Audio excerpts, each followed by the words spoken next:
সমিতিয়ে মোক অনুৰোধ কৰিছিল যে মূল সত্ৰখনৰ টিন পাতবোৰ বহুত পুৰণা হৈ গৈছে, পৰিৱৰ্তন কৰি দিব পাৰিলে ভাল হয়। মই চৰকাৰৰ পৰা 1 কোটি টকাৰ অনুমোদন দিছিলোঁ যাতে বৰপেটা সত্ৰৰ টিংপাতবিলাক আমি পৰিৱৰ্তন কৰিব পাৰোঁ। আজি ইয়াতে মই সত্ৰত আহোঁতে ডিচিয়ে ক'লে যে সকলো ৰেডি হৈ আছে, আজিৰ পৰা আমি টিংপাত পৰিৱৰ্তনৰ কাম আৰম্ভ কৰিব পাৰোঁ। কামটো শুভাৰম্ভ হ'ল, আগষ্টৰ ভিতৰত কামটো সম্পূৰ্ণ হ'ব। ৬২ চনৰ পিছত প্ৰথমবাৰৰ বাবে আমাৰ সত্ৰৰ টিংপাতখিনি পৰিৱৰ্তন হ'ব। মই ভাবোঁ পৰিৱেশটো ভাল হ'ব। মই সকলোকে ধন্যবাদ জনাইছোঁ। সত্ৰ মন্দিৰ, বিশেষকৈ বৰপেটা সত্ৰ, যাক আমি দ্বিতীয় বৈকুণ্ঠপুৰী বুলি কওঁ, ইয়াতে যিকোনো ভাল কাম কৰিলেই মনত আধ্যাত্মিক প্ৰশান্তি লাভ কৰা যায়। আৰু ৬২ চনৰ পিছত টিংপাতবোৰ পৰিৱৰ্তন হ'ব, ভাবিলে মনটো ভাল লাগিছে।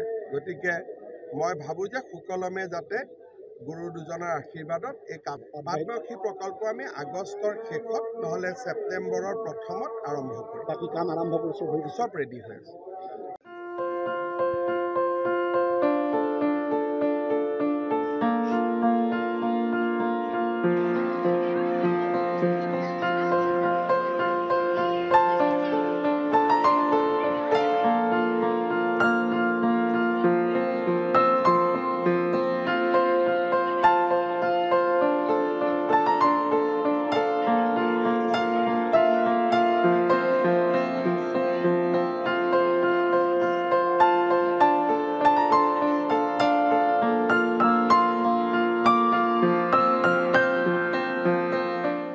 সমিতিয়ে মোক অনুৰোধ কৰিছিল যে মূল সত্ৰখনৰ টিন পাতবোৰ বহুত পুৰণা হৈ গৈছে, পৰিৱৰ্তন কৰি দিব পাৰিলে ভাল হয়।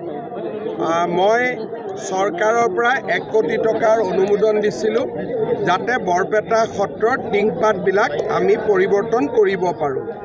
আজি ইয়াতে মই সত্ৰত আহোঁতে ডিচিয়ে ক'লে যে সকলো ৰেডি হৈ আছে, আজিৰ পৰা আমি টিংপাত পৰিৱৰ্তনৰ কাম আৰম্ভ কৰিব পাৰোঁ।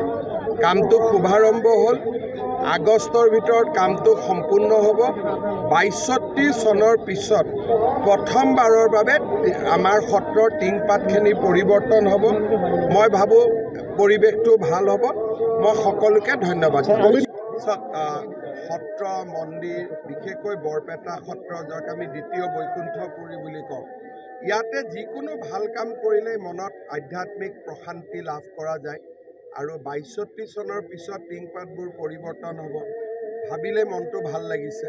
গতিকে মই ভাবোঁ যে সুকলমে যাতে গুৰু দুজনৰ আশীৰ্বাদত এই পাটবাউসী প্ৰকল্প আমি আগষ্টৰ শেষত নহ'লে ছেপ্টেম্বৰৰ প্ৰথমত আৰম্ভ কৰিম। বাকী কাম আৰম্ভ কৰিছোঁ, চব ৰেডি হৈ আছে।